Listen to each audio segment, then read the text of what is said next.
Assalamualaikum warahmatullahi wabarakatuh. Oke, kita bertemu lagi untuk melanjutkan pembelajaran. Semoga kalian sudah siap untuk menerima materi hari ini. Tapi sebelumnya kita peregangan dulu. Ayo ikuti gerakannya.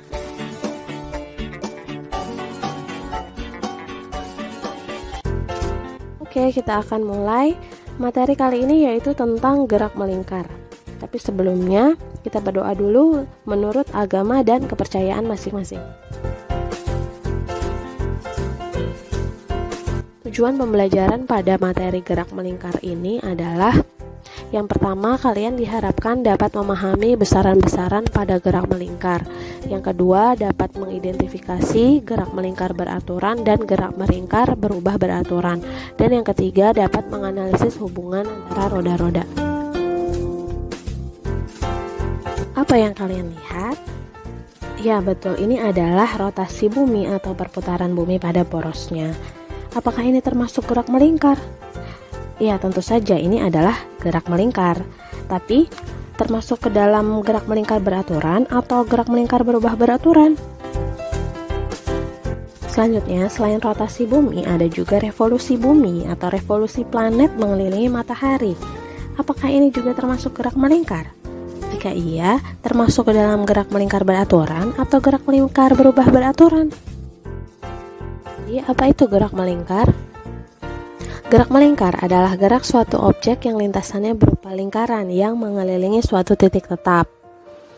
Ada dua jenis gerak melingkar, yaitu gerak melingkar beraturan atau GMB dan gerak melingkar berubah beraturan atau GMBB. Sebelum mempelajari apa itu GMB dan GMBB, kita akan mempelajari dulu besaran-besaran yang ada pada gerak melingkar. Yang pertama adalah frekuensi. Frekuensi adalah banyaknya putaran yang dilakukan objek dalam satu detik. Rumusnya F sama dengan N per T, di mana N adalah banyaknya putaran, T adalah waktu lamanya berputar. Kemudian yang kedua adalah periode. Periode adalah waktu yang dibutuhkan objek untuk menyelesaikan satu putaran penuh. Rumus untuk periode adalah T per N. Hubungan antara periode dengan frekuensi, yaitu T sama dengan 1 per F, dan sebaliknya F sama dengan 1 per T. Satu putaran adalah 360 derajat, yaitu sama dengan 2 pi radian. Dan 1 RPM adalah 1 rotasi per menit, yaitu sama dengan 1 kali 2 pi radian per 60.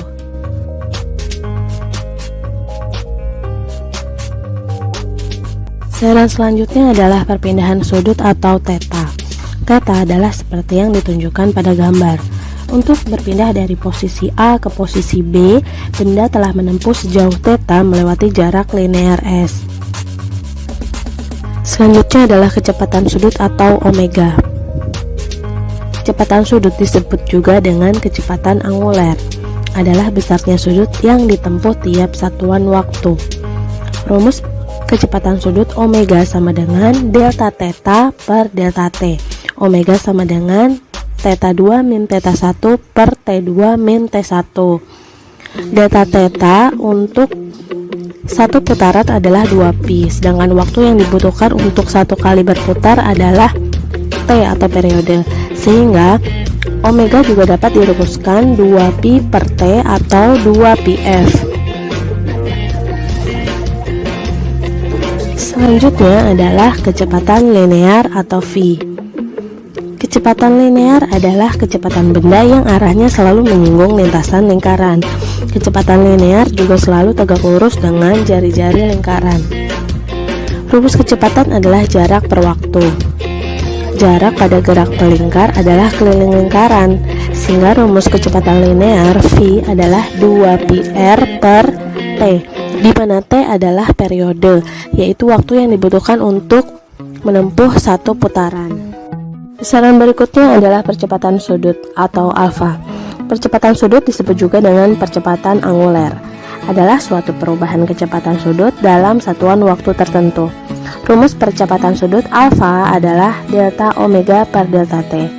Alfa adalah omega 2 min omega 1 per T2 min T1, di mana satuan percepatan sudut adalah radian per sekon kuadrat. Delta omega adalah perubahan kecepatan sudut, satuannya radian per sekon, dan delta T adalah selang waktu, satuannya sekon. Selanjutnya adalah percepatan linear atau A. Percepatan linear disebut juga dengan percepatan tangensial. Percepatan ini berperan dalam mengubah kecepatan linear atau V secara beraturan. Dan arah dari percepatan linear ini bisa sama atau berlawanan dengan kecepatan linear. Besaran berikutnya yaitu percepatan sentripetal atau AS. Percepatan sentripetal merupakan percepatan yang arahnya selalu menuju ke pusat lingkaran dan tegak lurus dengan kecepatan linearnya. Rumus percepatan sentripetal AS sama dengan V kuadrat per R atau AS sama dengan omega kuadrat R, di mana satuan percepatan sentripetal adalah meter per sekon kuadrat. Besaran berikutnya yaitu gaya sentripetal atau Fs. Nah, gaya sentripetal merupakan gaya yang ditimbulkan akibat percepatan sentripetal. Gaya sentripetal mengarah ke pusat lingkaran. Gaya ini harus selalu ada agar objek tetap bergerak dalam lintasannya. Rumus untuk gaya sentripetal Fs sama dengan M kali AS sama dengan M dikali V kuadrat per R sama dengan M dikali omega kuadrat R, di mana satuan dari gaya sentripetal adalah Newton. Jadi besaran apa saja yang ada pada gerak melingkar? Yang pertama adalah frekuensi, yang kedua periode, yang ketiga perpindahan sudut, yang keempat kecepatan sudut, kelima kecepatan linear, 7 percepatan sudut, 8 percepatan linear, 9 percepatan sentripetal, dan 10 gaya sentripetal. Pembahasan selanjutnya yaitu mengenai GMB atau gerak melingkar beraturan. Nah, contoh fenomena GMB ini bisa kita lihat pada gerakan perputaran jarum jam, atau juga bisa kita lihat pada revolusi bumi, revolusi planet-planet mengelilingi matahari. Sehingga bisa kita definisikan bahwa gerak melingkar beraturan adalah gerak suatu benda menempuh lintasan melingkar dengan kecepatan tetap. Besar kecepatan linearnya tetap, tetapi arahnya berubah setiap saat dan selalu menyinggung lingkaran. Besar kecepatan linear V tetap karena omega atau kecepatan sudutnya tetap. Omega tetap ini karena arah kecepatan sudutnya sama dengan arah putaran partikel. Nah, kemudian bagaimana dengan percepatan linear dan percepatan sudutnya? Pada gerak melingkar beraturan ini, besar kecepatan sudutnya konstan atau tetap, sehingga tidak ada perubahan kecepatan sudut, berarti delta omeganya sama dengan 0. Dan percepatan sudutnya berarti 0. Jika percepatan sudutnya 0, percepatan linearnya pun juga 0. Lalu, apakah tidak ada percepatan pada gerak melingkar beraturan? Ya, tentu saja ada. Percepatan yang arahnya tegak lurus dengan lintasan. Percepatan ini dinamakan percepatan sentripetal. Percepatan sentripetal ini yang mengakibatkan arah dari kecepatan linearnya itu berubah-ubah. Ya, pada gerak melingkar beraturan ini terdapat hubungan antara komponen sudut dengan komponen linear. Ya, yang pertama adalah perpindahan sudut atau theta, rumusnya adalah S per R. Untuk kecepatan sudut omega, rumusnya adalah V per R. Dan percepatan sudut alfa, rumusnya A per R.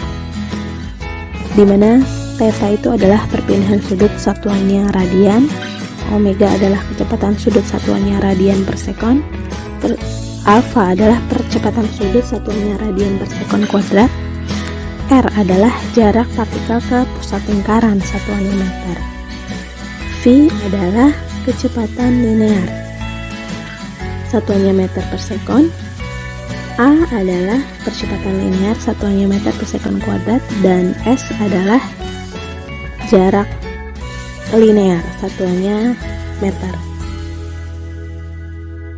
Mempelajari tentang gerak melingkar berubah beraturan atau GMBB. Ini contoh fenomena GMBB ini bisa kita lihat pada permainan biang lala, bisa juga kita lihat pada permainan atau atraksi tong setan. Jadi pada permainan tong setan ini, seorang pengendara bisa melajukan kendaraannya di lintasan yang melingkar. Kira-kira bagaimana hal ini bisa terjadi? Nah, sebelumnya kita akan membahas dulu pengertian dari gerak melingkar berubah beraturan. Jadi GMBB ini adalah gerak objek pada lintasan melingkar dengan percepatan sudut alfa tetap. Percepatan sudut yang konstan ini membuat kecepatan sudut omega berubah setiap detik. Nah, pada gerak melingkar berubah beraturan ini memiliki alfa percepatan sudut yang konstan atau tetap, dan omega kecepatan sudutnya berubah-ubah secara beraturan. Ketika kecepatan sudutnya berubah semakin lama semakin cepat, berarti termasuk ke dalam jenis GMBB yang dipercepat. Pada GMBB dipercepat ini, arah dari V kecepatan linear dan A percepatan linear itu searah.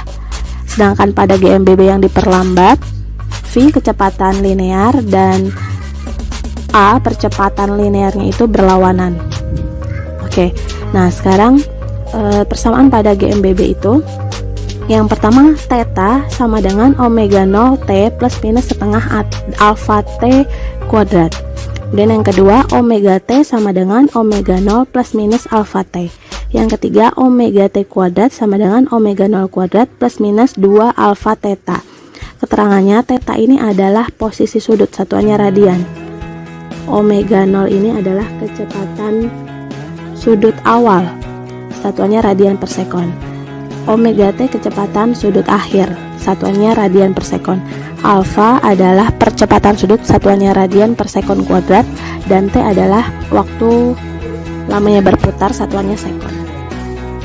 Nya adalah percepatan total. Percepatan total ini adalah percepatan yang diperoleh dengan cara melakukan penjumlahan secara vektor antara percepatan linear dan percepatan sentripetal. Jadi bisa kita lihat pada gambar.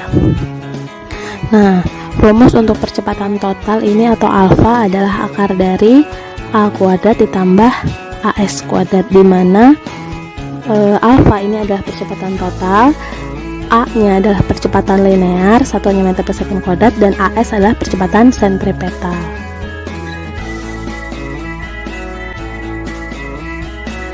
Ya, jadi persamaan pada GMBB atau gerak melingkar berubah beraturan ini hampir sama dengan persamaan pada GLBB, gerak lurus berubah beraturan. Hanya saja kalau pada GLBB ini adalah komponen linear atau komponen pada garis lurus, sedangkan pada GMB adalah komponen sudut, yaitu komponen pada lintasan melingkar. Nah, hubungan antara besaran linear dengan besaran sudut adalah seperti yang ditampilkan pada tabel. Pembahasan selanjutnya yaitu tentang hubungan roda-roda. Yang pertama, roda yang seporos atau sepusat, seperti yang ditunjukkan pada gambar. Nah, hubungan roda yang seperti ini memiliki kecepatan sudut yang sama. Jadi, omega A sama dengan omega B. Kita jabarkan bahwa VA per RA sama dengan VB per RB, di mana omega A itu adalah kecepatan sudut roda A dan omega B adalah kecepatan sudut roda B.